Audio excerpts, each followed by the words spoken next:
Bien, bueno, los síndromes nefrológicos, en primer lugar, hay que tomar en cuenta lo que significa un síndrome, ¿no? Que es un conjunto de signos y síntomas. En este caso, en la patología nefrológica, hay que considerar si realmente es una enfermedad de origen primario, o sea, renal, o puede ser también extrarrenal, ¿no?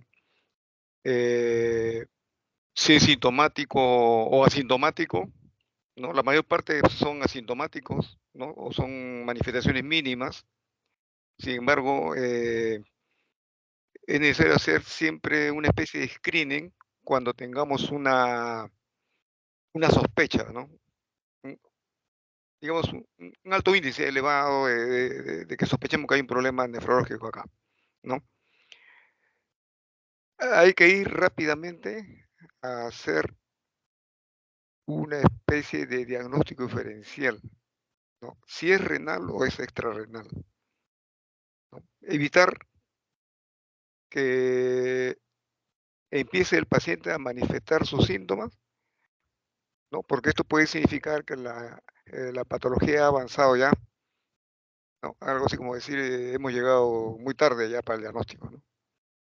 Eh, en relación a la característica de estos signos y síntomas, ¿no? Eh, muchas veces se puede presentar como una patología única, ¿no? Sobre todo cuando es de origen primario, pero cuando la presentación es, vamos a poner un ejemplo, la diabetes mellitus que origina una nefropatía diabética, o si es de origen lúpico y lleva una nefropatía lúpica, puede haber episodios en los cuales la evolución del cuadro clínico aparece en diferentes órganos o sistemas. Entonces, eso también debemos tenerlo presente, ¿no? Como una manifestación secundaria a otro cuadro clínico de fondo. ¿Ya? Este es básicamente como una introducción, ¿no? Porque lo que nosotros debemos insistir en el manejo del paciente nefrológico desde el punto de vista del estudio de laboratorio, es que las pruebas de laboratorio o bien confirman los hallazgos de nuestra exploración clínica o lo van a sugerir, ¿no? Entonces, lo importante es que el dato de laboratorio sirva a llegar al diagnóstico, ¿no? No olvidar nunca que la historia clínica, ¿no? Detallada va a ser fundamental en un paciente nefrológico.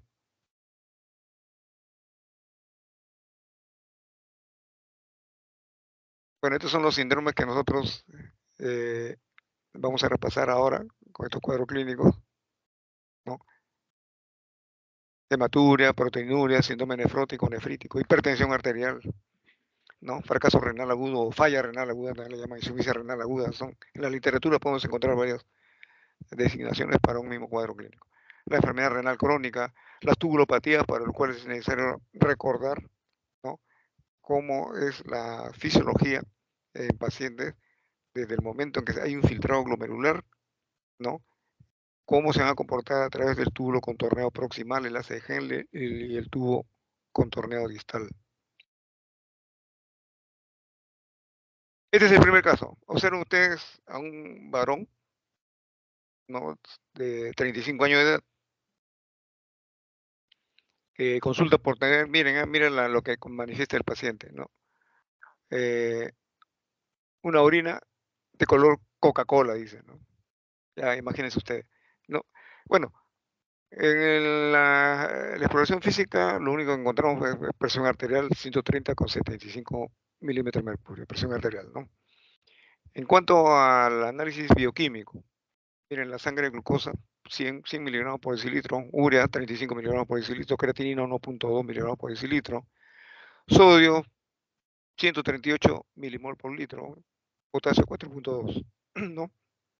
El sedimento de orina, sí, aquí sí hay un hallazgo ya, ¿no? 50 hematíes por campo. El resto lo encontramos normal. Mire, ¿cómo se puede abordar este caso clínico, en este síndrome?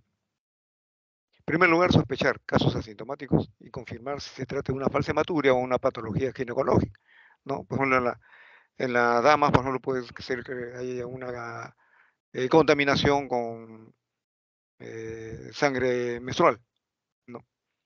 Eso hay que estar alerta siempre, ¿no? Preguntar al paciente si cuando ha sido su última regla, si está menstruando, etcétera, etcétera. Por último, tenemos que ver si es realmente de vías urinarias o de repente es parenquimal, ¿no? Porque de eso va a depender medir el riesgo de un paciente que presente este síndrome, ¿no? Que puede ser bajo, intermedio, alto, ¿no? Entonces, ¿dónde empezamos con nuestro análisis? Primero, la sospecha, ¿no? Ya el paciente nos habló que tiene un cambio en la coloración de la orina, ¿no? Habría que haberle preguntado si hay disuria, o sea, un dolor al orinar, ¿no? Si hay dolor lumbar, si hay fiebre, edemas, ¿no? Algunas lesiones cutáneas, artralgias, hemoptisis, ¿no? Porque hay que pensar también en una hematuria secundaria a un problema renal, ¿no? Eh, por ejemplo, lo que hemos mencionado, ¿no? Una nefropatía lúpica, o lo que hemos mencionado también, un paciente con tuberculosis extrarrenal, extrapulmonar, ¿no? Perdón, extrapulmonar que se ha, digamos, desarrollado también en el riñón, ¿no? Entonces, la hemoptisis puede ser una señal de que efectivamente el paciente de repente también está presentando una tuberculosis renal. En cuanto a los análisis clínicos que pueden ayudar a dar mayor significado a este síndrome, está el estudio con tiras reactivas, ¿no? Generalmente las tiras reactivas nos hablan, por ejemplo, de sangre oculta, ¿no? TB no positivo. ¿Sí? Aquí sí que hay que descartar. ¿Se trata realmente de hematíes o es hemoglobina libre? ¿No? Entonces, en ese caso, el sedimento de orina va a ser de gran importancia, como que en este caso lo encontraron, ¿no? Aumentado los hematíes, ¿no? En un campo, ¿no? De alta, eh, en una ampliación alta, ¿no? En el estudio microscópico, ¿no? La citología en la orina también puede ayudar, ¿no? Si encontramos de repente gran celularidad, ¿no? Ahora, otros estudios de ayuda al diagnóstico están relacionados con estudios radiológicos, la citoscopía, las biopsias, no solamente de pasada, Leo. Y aquí debemos ir de frente, ¿ya? Principales causas. ¿Hacia dónde debe ir? Yo por eso le digo nuevamente, ustedes que están en la fase de formación, deben ir de frente a la, podemos llamar, una revisión teórica, ¿no? De lo que hayan aprendido ustedes como digamos, un contenido nosográfico, esta vez puntuales, ¿no? Revisión teórica de la infección urinaria. Hay que repasarlo, ¿no? ¿Qué significa esto? ¿No? Neoplasias. Si es un cólico nefrítico, ¿no? Ya estamos pensando de repente una litiasis, ¿no? Renal. O de repente ya hay un compromiso parenquimal, ¿no? Nefritis intersticial, ¿no? Glomerulopatías, ¿no? Este es más o menos el esquema que debemos seguir en el estudio de las nefropatías. Bien, aquí eh, eh, lo que finalmente antes de pasar al caso 2, ¿no? Lo que debemos analizar es el riesgo de la presencia de una hematuria, ¿no? Eh, en pacientes, por ejemplo, menores de 60 años, que es menor comparado con pacientes mayores de 60 años, ¿no?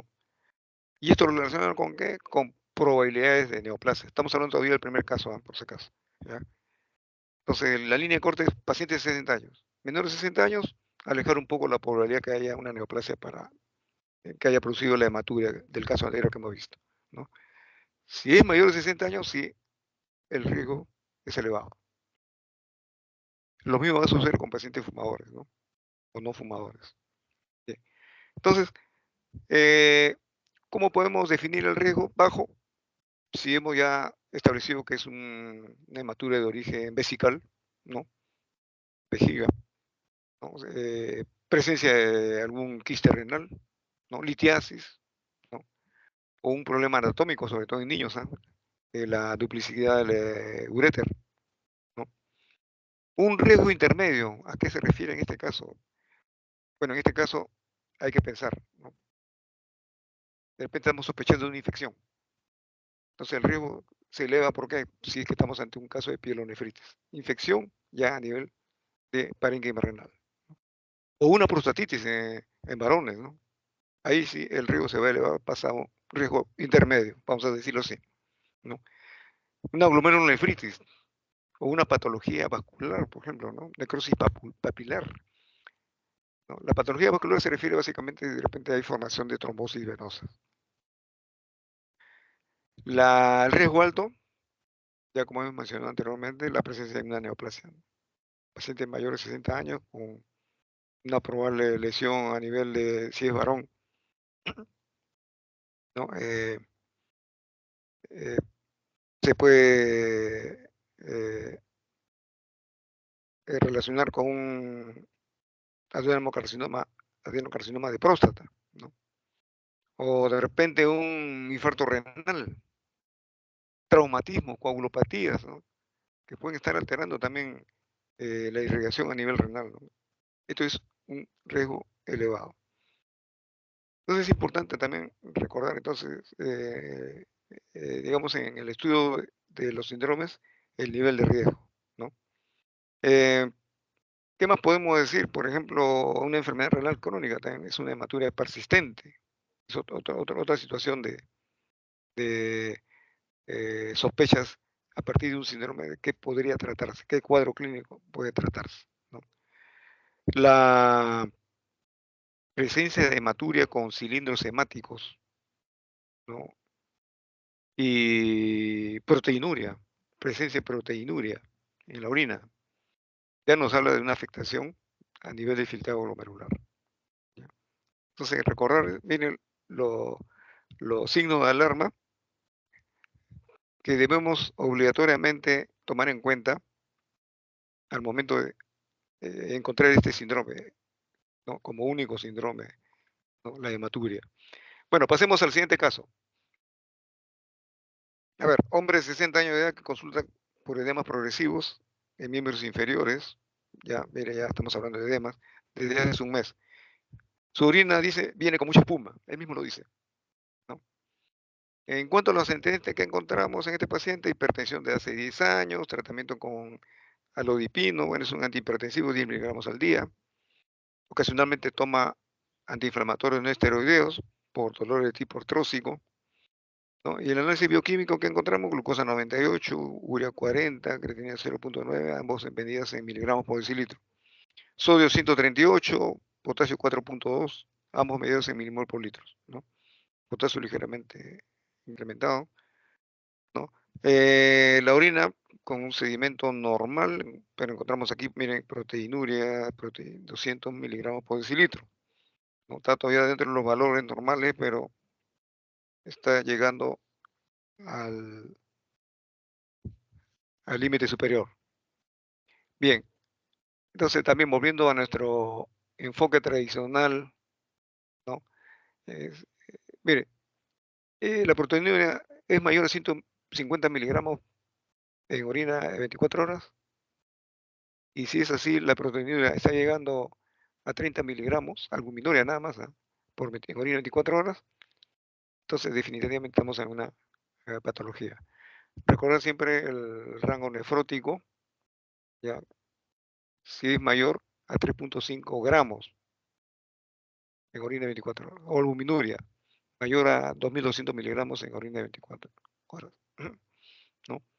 Entonces, la proteína de qué tipo puede ser glomerular tubular. ¿Ya? Ahí sí tenemos que hacer el diagnóstico diferencial.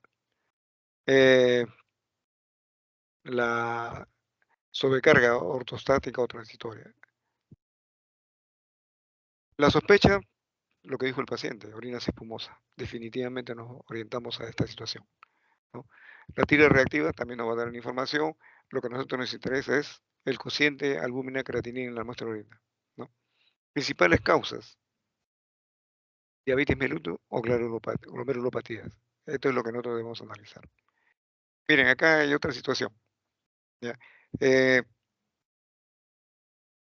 la albuminuria. Miren, si ustedes analizan este cuadro, hay una relación entre el estadiaje, ¿ya? De lo que se llama falla renal con la tasa de filtración glomerular, medido en milímetros por minuto, ¿no? Y la microalbuminuria se va a considerar normal cuando es menos de 30 miligramos, ¿ya? Midiendo el cociente, como le digo, creatinina albúmina, 30 miligramos de creatinina versus por cada gramo de eh, albúmina, ¿no? Se encuentra una microalbuminuria moderada de 30 a 300 miligramos de creatinina por gramo de albuminuria. Y la macroalbuminuria, observen ustedes, ya es más de 300, pues, ¿no? Bien, entonces, aquí está relacionado con el estadiaje, ¿no? G1, G2, G3A, G3B, G4, G5. ¿Qué es lo que hay que hacer? Si está dentro de este rango, los estadiajes 1 y 2, mantenerse en vigilancia. Ya aquí se va incrementando la alerta, ¿no? Observen, ¿no? Cuando ya la tasa de filtración glomerular sigue disminuyendo. Observen en la condición de una moderada microalbuminuria, ¿no? En esta, si el paciente está en una tasa de filtración glomerular todavía se mantiene en 90 mililitros por minuto, ¿no?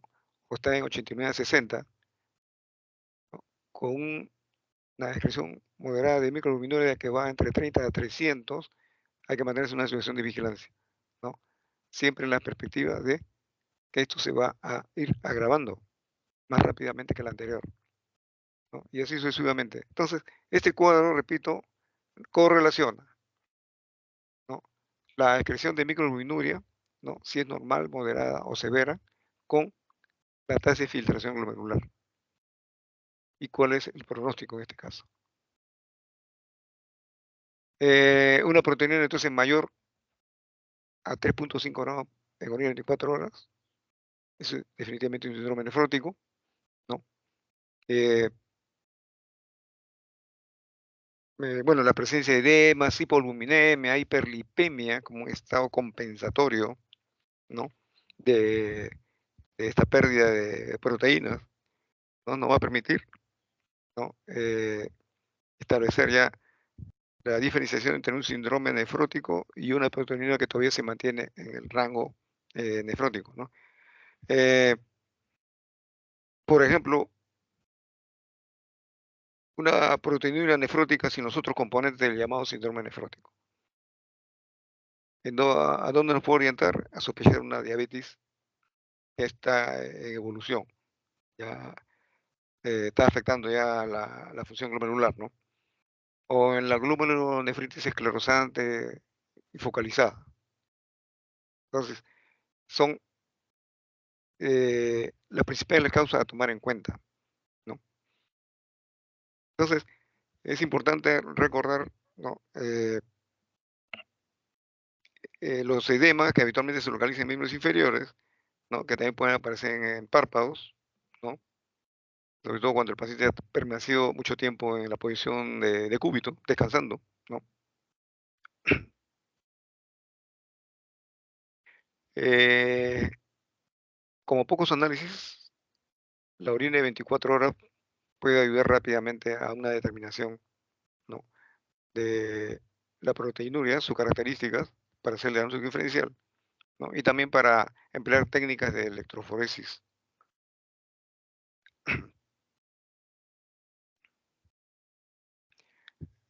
No olvidar que también en este caso la biopsia renal puede ayudar, ¿no? Para establecer con exactitud la patología que está afectando al paciente, ¿no? Y en este caso sí ayuda mucho al pronóstico.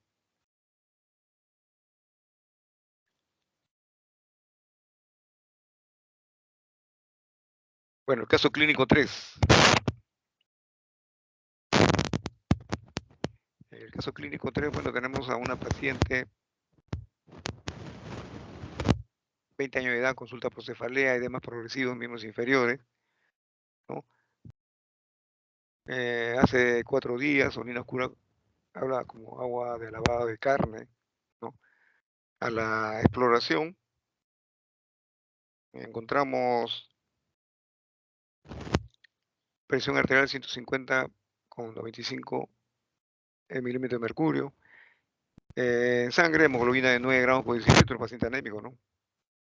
Glucosa 98, urea 90, creatinina 9.9 miligramos por decilitro, la unidad de medida de todos los parámetros que hemos dicho.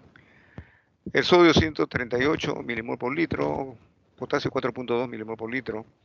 El sedimento, miren, 25 hematíes por campo. Cilindros hemáticos, ya los cilindros hemáticos hay que tomar en cuenta, no pasarlo por alto. Se está hablando ya de una falla, labios urinarias altas, ¿no? Proteína 100 miligramos por decilitro. Bien. En este caso, entonces es un síndrome nefrítico, ¿no? Eh,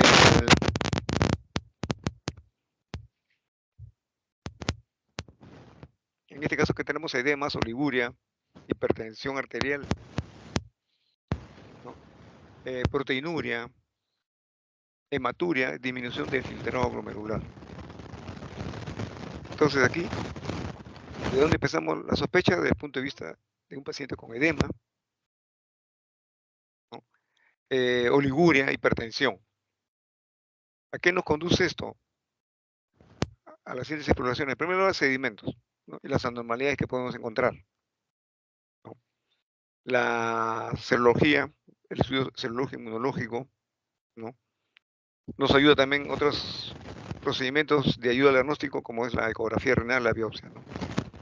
Y las posibles causas. Aquí nuevamente insisto, ustedes que están en la formación todavía, ¿no? Desde el punto de vista académico, ¿no? Para pacientes con síndrome nefrítico, hacer una revisión teórica de las glomerulopatías, ¿no? Sobre todo posinfecciosas, ¿no? Postestreptocócicas, por ejemplo, ¿no?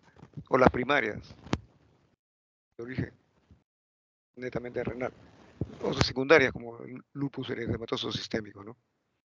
Entonces, en este caso, recordar que el síndrome nefrítico se define por la presencia de edemas, oliguria, proteinuria en grado variable, ¿no? Hematuria, y hay alteración de la función renal unido a la hipertensión arterial, ¿no?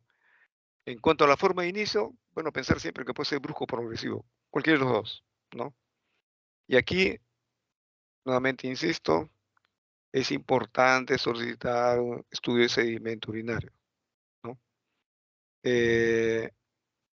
Lo cual esperamos que haya una normalidad, ¿no? Eh, en cuanto a la historia clínica, ¿qué le podemos pedir a una historia clínica eh, exhaustiva? Bueno, desde el punto de vista de ayuda al diagnóstico de laboratorio, estudios serológicos, ¿no? Si estamos pensando en una colágenopatía, por ejemplo, los marcadores van a ser importantes aquí, ¿no? El estudio del complemento, que puede estar disminuido, todo proceso infeccioso o inflamatorio, perdón, relacionado con estas colagenopatías, siempre va a llevar a consumir el complemento, ¿no? Eh, la biopsia renal, como habíamos dicho, también forma parte del estudio. Bueno, va a depender del diagnóstico con el cual estamos sospechando. El único cuidado que debemos tener es si estamos sospechando una infección parenquimal. En este caso hay que evitar la biopsia, ¿no? Eh, en cuanto a las glomerulopatías, la clásica, como les he dicho, la estreptocócica, sobre todo en países como el nuestro, ¿no? Es una reacción postinfecciosa, o sea, es una respuesta inflamatoria más que contra el patógeno, contra los podemos ver los inmunocomplejos que se depositan a nivel neuronal basal, ¿no? También puede haber otras infecciones, por si acaso, no solamente las infecciones postestreptocócicas, ¿no?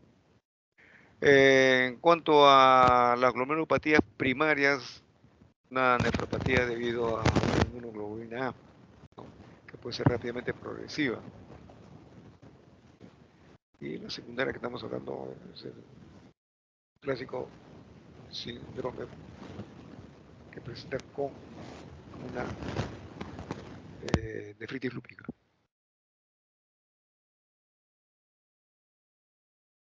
Observen ustedes acá, este es el otro caso, hombre de 75 años de edad que ingresa por fractura de fémur, nunca ha ido al médico previamente, manifiesta. En cuanto a la exploración, se aprecian soplos femorales bilaterales, una tensión arterial de 155,98 miligramos, perdón, milímetros de mercurio, ¿no? En la bioquímica, acá está 155 miligramos por decilitro de urea, está muy elevado. Creatinina 2,7, también está elevado, miligramos por decilitro, 2,7, ¿no? Glucosa 105 miligramos por decilitro, calcio 8 miligramos por decilitro. La hemoglobina, ojo, mira, observen ustedes, la hemoglobina disminuye acá, paciente anémico, ¿no? Anciano, paciente anémico. Sodio 140 milimol por litro, potasio 6, está elevado, milimol por litro, bicarbonato 18. Bueno, en este caso,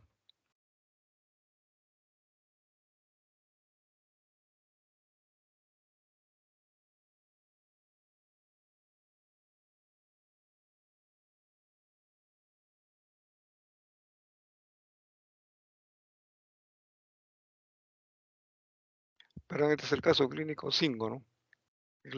Está, estaba leyendo.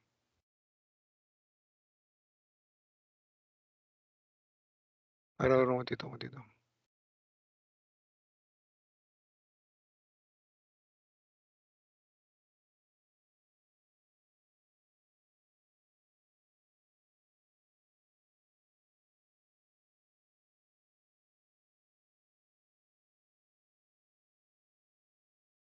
Ya, este es el caso. Este es un caso de enfermedad renal crónica. Ya. En este caso, aquí la epidemiología es 10% en la población adulta va a sufrir este trastorno y el 20% se incrementa en mayores de 60 años. La etiología puede ser hipertensión arterial o diabetes, ¿no? En este caso hay falla funcional y también estructural, ¿no? Cuando la duración es más de 3 meses, ¿no? Y la clasificación ya la hemos visto, ¿no? En relación a la tasa de filtración glomerular, ¿no? En diferentes estadios, ¿no? Y la albuminuria, que también enseñamos el cuadro, cuando es normal, moderada o severa, ¿no? En cuanto a su progresión y protección, también es importante tomar en cuenta.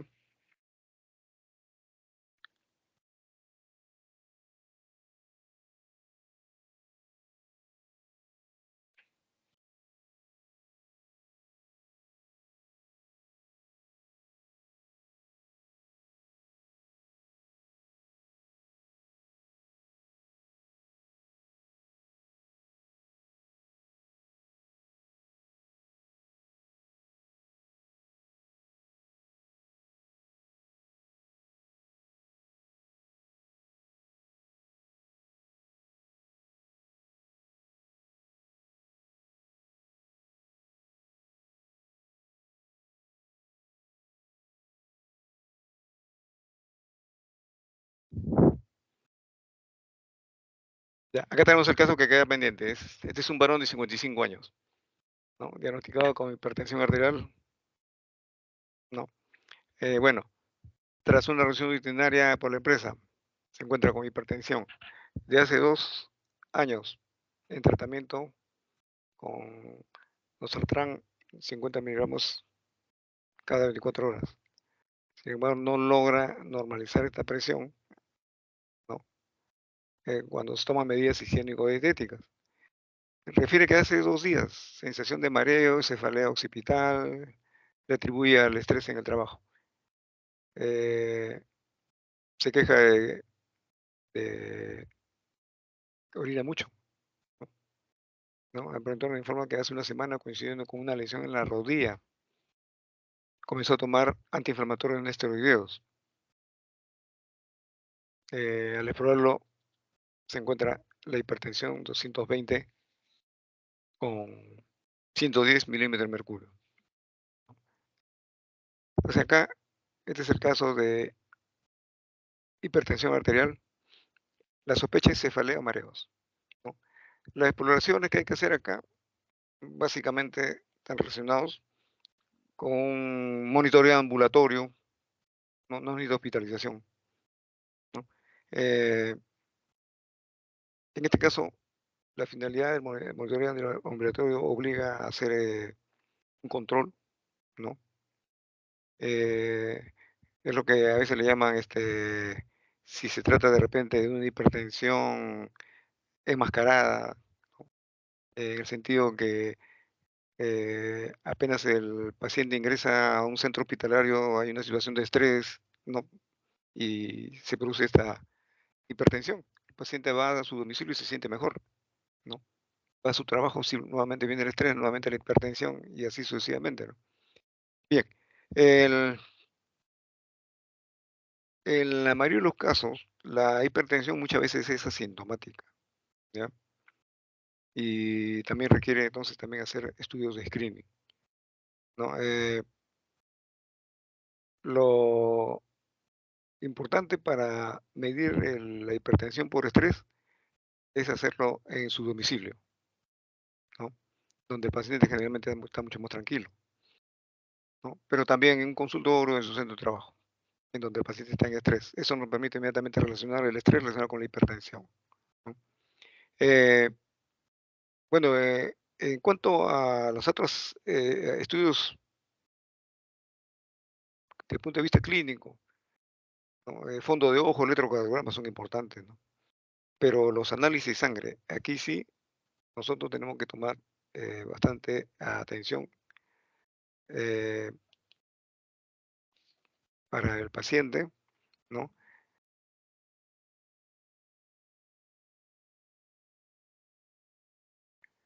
Generalmente el cuadro clínico va asociado con algunos estudios, eh, lo que consideramos presión normal, sistólica y diastólica, ¿no? Una presión normal puede ser menor de 130 cuando es sistólica, ¿no? Diastólica menor de 85. Cuando comienza ya a incrementarse, ¿no? Ya son señales de alerta que nos permite ya establecer con el monitoreo, ¿no? En qué estadio se puede encontrar o qué grado de hipertensión tenemos. Por ejemplo, se consigue grado 2 cuando es mayor a 160 milímetros de mercurio, la sistólica, y la diastólica mayor de 100. Eh, en este caso, eh, el tratamiento puede variar dependiendo la relación entre la presión diastólica y sistólica, ¿no? Y también pensar en darle al paciente la oportunidad de automedicarse siguiendo las indicaciones médicas, ¿no? O sea, no hospitalizarlo por una hipertensión alta si es que el paciente está en condiciones de, de cumplir con la terapéutica, ¿no? Y sobre todo cuando eh, no es resistente a la respuesta de los empleo de los fármacos, ¿no?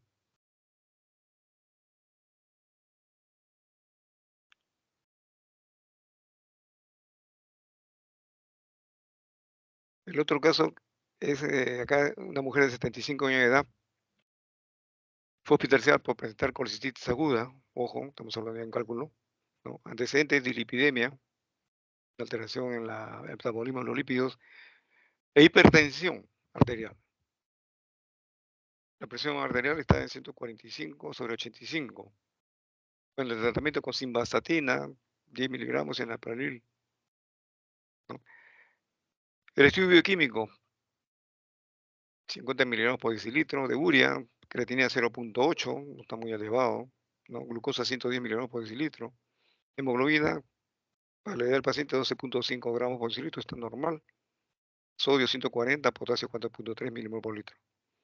Bueno, al realizarse una ecografía abdominal, bueno, se confirmó el diagnóstico de colecistitis. Bueno, también se mostró riñones, ¿no?, con una morfología normal, ¿no? A la ecografía también había normalidad, ¿no? Se le realiza posteriormente un TAC abdominal, ¿no? Y de repente, previamente al alta, se hace una consulta a nefrología porque se encuentra urea 90 miligramos por decilitro, creatinina 2.1. Bueno, acá estamos ante un caso de insuficiencia renal aguda. Eh,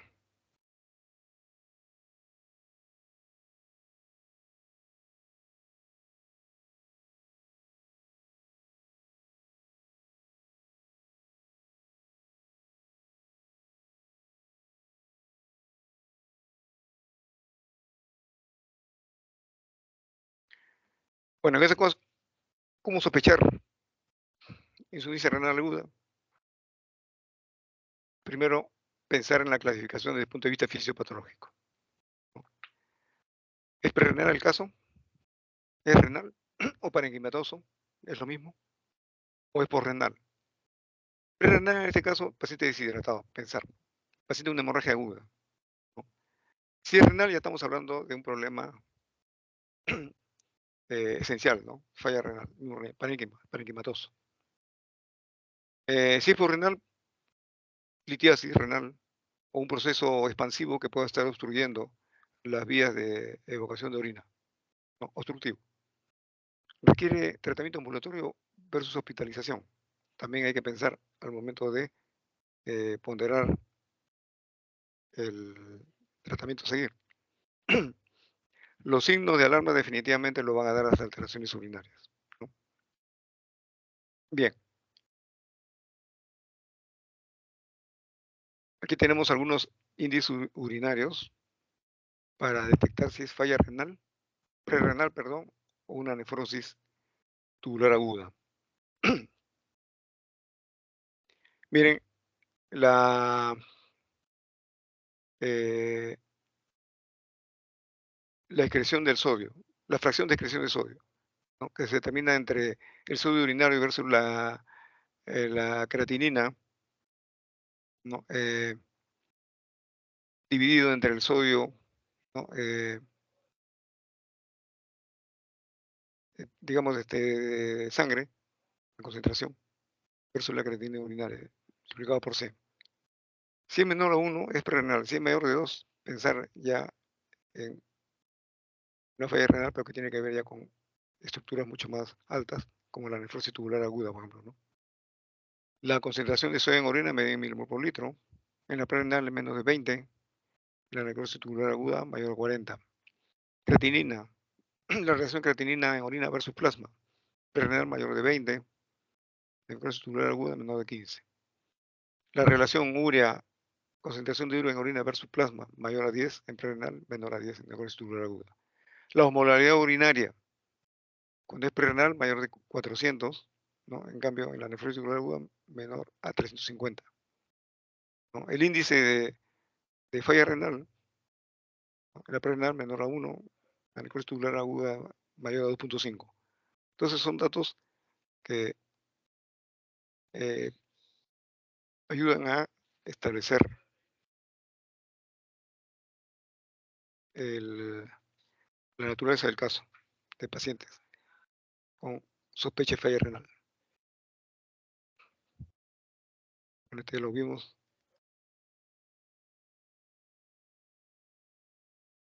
El caso 7 se trata de una mujer de 18 años de edad, ¿no? Remitida por el médico de atención primaria por calambres y miren la concentración de potasio de 3 milimoles por litro en el análisis. Antecedentes: paciente presenta un tumoroso en la infancia, ¿no? Se trató con cirugía, recibió quimioterapia, cisplatino, ¿no? Eh, Ha presentado también epilepsia, evaluado por neurología. A la exploración tenemos una presión arterial de 105,60 milímetros de mercurio. En el estudio de laboratorio se confirma la hipopotasemia continua, ¿no? Además de magnesio 1,2 miligramos por decilitro, el pH 7,46, bicarbonato 28 milimol por litro, ¿no? Ya, en este caso, bueno, es posible que el paciente esté presentando un trastorno a nivel de, no a nivel glomerular, pero sí a nivel de, en un segmento de los túbulos, puede ser contorneo proximal, el enlace de Henle, el tubo distal o los tubos colectores, en cualquiera de esos lugares, ¿no? Por el potasio que no está bien controlado, no está bien regulado, ¿no? Bueno, acá estamos ante ya un conjunto muy abigarrado de posibilidades, ¿no? Pueden ser hereditarias o pueden ser secundarias, ¿no? Pero que van a afectar los túbulos renales, ¿no? La, las más raras son los hereditarios y las secundarias en adultos puede deberse a empleo inadecuado de fármacos tóxicos, ¿no? O asociadas a una patología sistémica también, ¿no? Ahora, las manifestaciones clínicas, cómo se van a presentar, depende de la función que es afectada, ¿no? En la infancia, que vamos a encontrar poliuria, ¿no? Afectación en el crecimiento, ¿no? En el adulto ya es un paciente mucho más desarrollado, ¿no? Eh, los hallazgos que podemos encontrar es la hipopotasemia, hipomagnesemia, hipofosfatemia, ¿no? Eh, en este caso, insisto, hay que hacer un estudio de la función renal, pero a nivel de túbulos.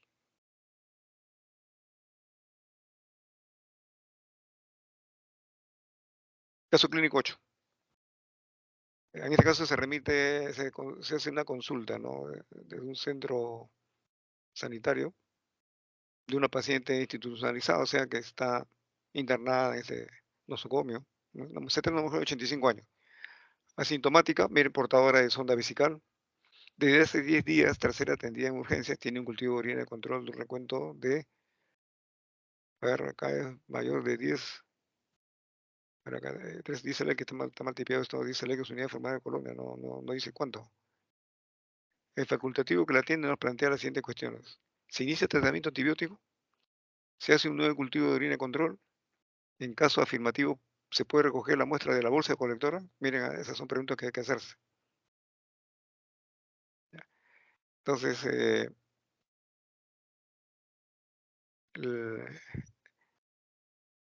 el enfoque es el siguiente. En primer lugar, la epidemiología y factores de riesgo.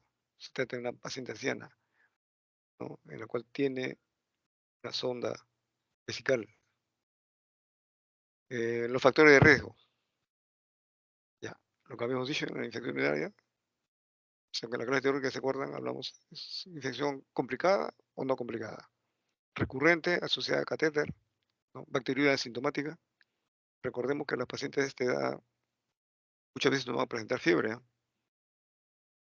¿no? Eh, definir inmediatamente qué patógeno es el que afecta y cuáles son las vías a partir del cual se constituye un foco de acceso. Entonces tenemos la sospecha debido a disuria, polaquiuria, bueno, generalmente en infantes está eso, urgencia miccional, fiebre, dolor en fosa renal y deterioro cognitivo, ya ese paciente con septicemia. Las exploraciones, bueno, el empleo de tira reactiva, también el sedimento urinario es necesario, el urocultivo con mayor razón, ¿no? Eh, factores de riesgo acá, patologías urológicas, la inmunosupresión, diabetes mellitus, sondaje vesical. Los gérmenes que con mayor frecuencia podemos encontrar Escherichia coli, Klebsiella pneumoniae, ¿no? Staphylococcus saprophyticus, ¿no? Con menor frecuencia enterococo SBP, Candida SBP, que no son sino colonizantes, ¿no? Si lo encontramos, son colonizantes, ¿no? En, en este caso, las infecciones bacterianas son más frecuentes, sobre todo en mujeres. Estamos hablando del 50% o al 60% de casos, ¿no? Descartar las infecciones nosocomiales de las que son, las que se adquieren en comunidad. Si esta paciente es una paciente que le llaman institucionalizada, o sea, ha estado en un centro asistencial, es probable que sea nosocomial, ¿no? Eh, en este caso, ver qué tipo de patógeno está incorporado dentro de los hallazgos de laboratorio, ¿no? Lo que nos permite descartar lo que puede llamarse una colonización por microbiota urinaria, ¿no? Como los estafilococos, por ejemplo, o la Candida spp, ¿no? O no, de repente encontramos Escherichia coli o Klebsiella pneumoniae, que muy frecuentes se encuentran en instituciones nosocomiales de pacientes que se internan por mucho tiempo. Eh, bueno, la clasificación que habíamos dicho, si es complicada o no, ¿no? Hay que analizar el riesgo si se trata de una gestante, una paciente con trastornos urológicos, paciente inmunosuprimida, ¿no? Versus la no complicada, en la cual el ejemplo típico, siempre hemos dicho, se trata de una mujer gestante, no gestante. Bien, eh, cuando está asociada a cultivos, miren, lo normal siempre se dice que hay que esperar que haya 10 a las 5 colonias, unidad informable de colonia por mililitro de orina.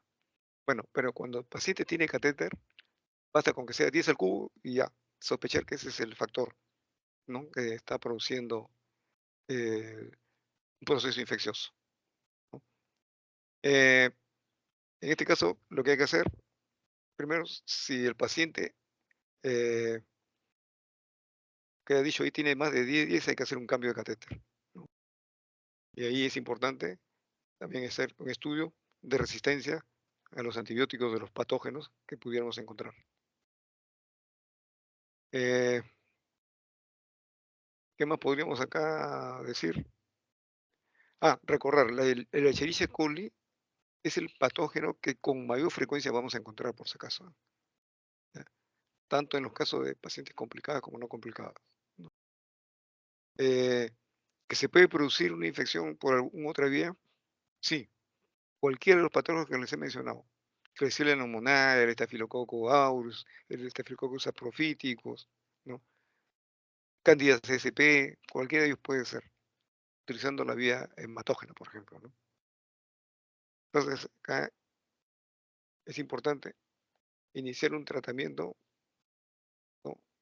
Confirmatorio con hemocultivo, que nos va a dar no solamente el patógeno infectante, sino su nivel de resistencia a los fármacos y la sensibilidad a aquellos otros, ¿no? Que van a ser importantes en el tratamiento. Bueno, estos son los 8 casos, digamos, elementales les he presentado para manejarlo desde el punto de vista sindrómico, ¿no? Entonces, como le hemos dicho, se trata de una hematuria, se trata de una proteinuria, se trata de un paciente cuyo hallazgo único es la hipertensión arterial, o es un síndrome nefrótico o nefrítico, ¿no? Entonces, en todos ellos hay que siempre hacer una revisión teórica.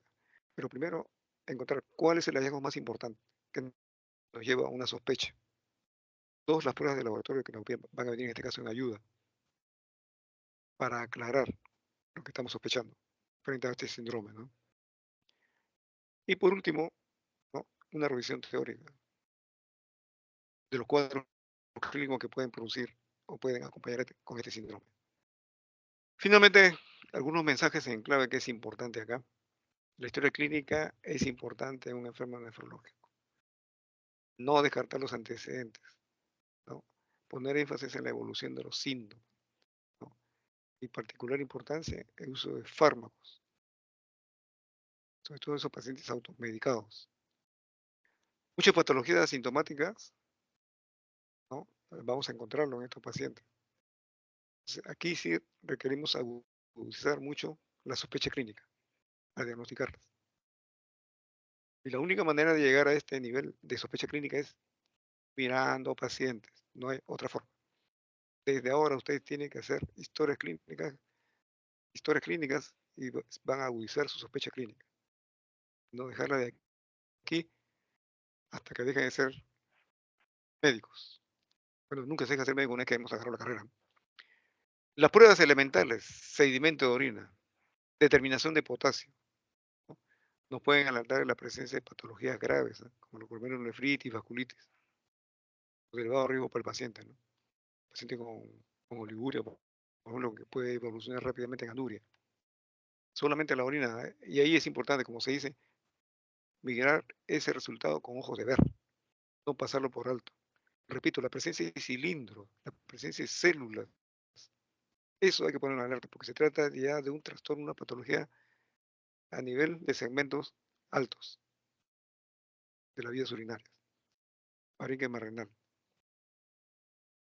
eh, la necrosis tubular. Ahí es donde tenemos que poner énfasis. La de riesgo bajo, obviamente estamos hablando de a nivel vejiga, uretra,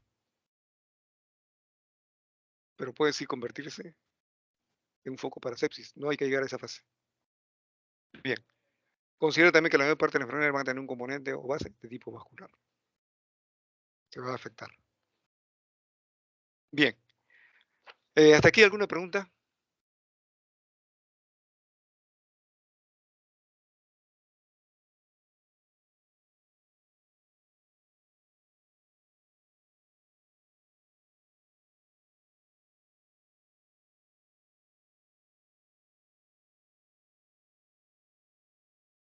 No hay preguntas al parecer, doctor.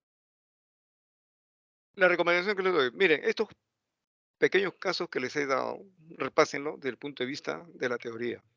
Ahí están. ¿Qué eventos clínicos son los que participan en este síndrome, cada uno de esos 8 síndromes que les he presentado? ¿No? Dominen bien la función renal, desde la filtración en glomérulos hasta la excreción, y sobre todo el fenómeno de concentración. ¿Ya?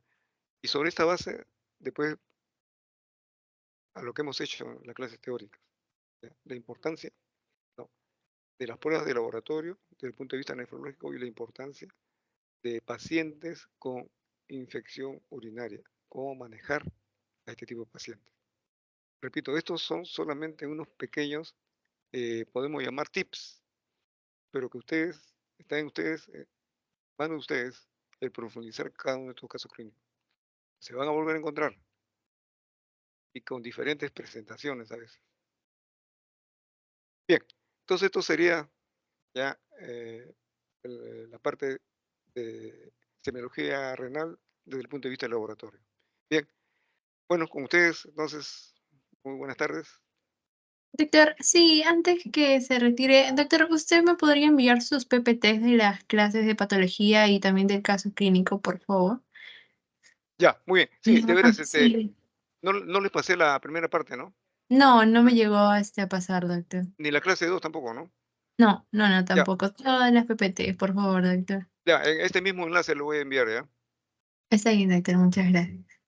Ya, ok, ok.